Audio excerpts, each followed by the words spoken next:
امروز اومدیم درباره کال آف دیوتی موبایل صحبت کنیم.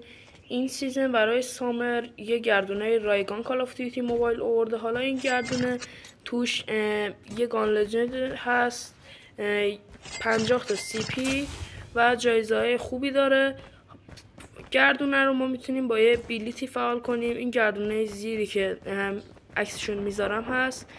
گردونه رو ما میتونیم با یک بیلیتایی فعال کنیم. این بیلیتا رو چجوری میتونیم به دست بیاریم؟ از طریق چالشایی که برای بیلیت انجام بدیم به اون بیلیت جایزه میدیم. حالا چالش ها من تک تک پایین صفحه به شما با ترجمه گذاشتم.